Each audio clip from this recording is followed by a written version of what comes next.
আসসালামু আলাইকুম রহমতুল্লাহি ওবরাকাতু ইন্নাল হামদুলিল্লাহ ওয়াসসালাতু ওয়াসসালামু আলা মুহাম্মাদিনিল মুস্তাফা ওয়া আলা আলিহি ওয়া আসহাবিহিল মুজতাবা আম্মা বা'দ।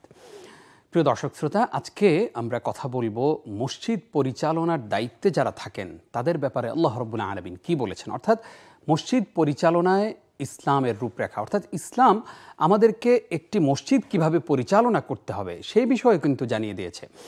আল্লাহ তাআলা কোরআনুল কারীমের সূরা তাওবাতে আল্লাহ তাআলা ঘোষণা করছেন, ইন্নামা ইয়া'মুরু মাসাজিদাল্লাহ মান আমানা বিল্লাহ ওয়াল ইয়াউমিল আখির ওয়া আকামাস সালাহ ওয়া আতাজ যাকাহ ওয়া আমারু বিল মা'রুফ ওয়া নাহাউ আনিল মুনকার। আল্লাহ তাআলা কোরআনে বলছেন যে যারা মসজিদের দায়িত্বপ্রাপ্ত হবে, কারা দায়িত্বপ্রাপ্ত হবে, কারা অবাধে একটি মসজিদ সুন্দরভাবে পরিচালনা করতে পারবে, সেই মসজিদের দায়িত্ব যাদের উপর থাকবে তারা অবশ্যই আল্লাহর প্রতি ঈমান আনবে, নবী করিম সাল্লাল্লাহু আলাইহি ওয়াসাল্লামের প্রতি ঈমান আনবে এবং যাকাত প্রদান করবে, ভালো কথা বলবে, খারাপ কাজ থেকে মানুষকে ফিরিয়ে রাখবে। সর্বোপরি তারা এমন লোক হবে যে যারা আল্লাহ ছাড়া আর কাউকে ভয় করবে না। প্রিয় দর্শক, আমরা দেখি যে আমাদের সমাজে যারা মসজিদ পরিচালনা করেন তারা অধিকাংশই নামাজ পড়েন না। মসজিদের যিনি সভাপতি তিনি সূরা কেরাত ঠিকমতো পড়তেই জানেন না, যিনি সেক্রেটারি তিনি মসজিদেই আসেন না। এরপরে মসজিদ কমিটিতে যারা থাকেন ইল্লা মান রাহিমা রব্বি ইল্লা মাশাআল্লাহ, অনেকেই আছেন আলহামদুলিল্লাহ ভালো, কিন্তু ম্যাক্সিমাম মসজিদের অবস্থা এমন যে যারা কমিটিতে আছেন তারা অধিকাংশই সুদ, ঘুষ, জুয়া, জিনা, ব্যভিচার এই ধরনের কাজের সাথে যুক্ত।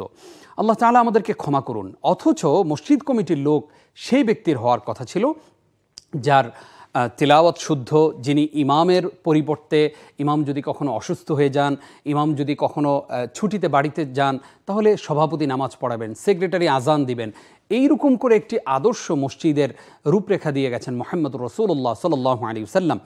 আমরা দেখতে পাই যে আমাদের সমাজে যারা দুর্নীতির সাথে যুক্ত, যারা পেশি শক্তিতে অনেক বেশি সবল, সেই মানুষগুলোই মসজিদ কমিটির মধ্যে রয়েছেন এবং তারা চেষ্টা করেন মসজিদটাকে তাদের মতো করে তৈরি করতে। অথচ এই মানুষগুলোর দায়িত্ব ছিল যে তারা সমাজটাকে এমনভাবে পরিবর্তন করবেন একটি মসজিদের মাধ্যমে যে যেখানে বিধবা নারীরা সহায়তা পাবে, অসুস্থ মানুষরা সহায়তা পাবে এবং কর্জে হাসানার ব্যবস্থা থাকবে, যেই মসজিদ থেকে ঋণ দেওয়া হবে মানুষকে, অসহায় মুসলিম নারীদেরকে, মুসলিম অমুসলিম সকলের সুখে দুঃখে একটি মসজিদ কেন্দ্রিক সমাজ ব্যবস্থা পরিচালিত হবে।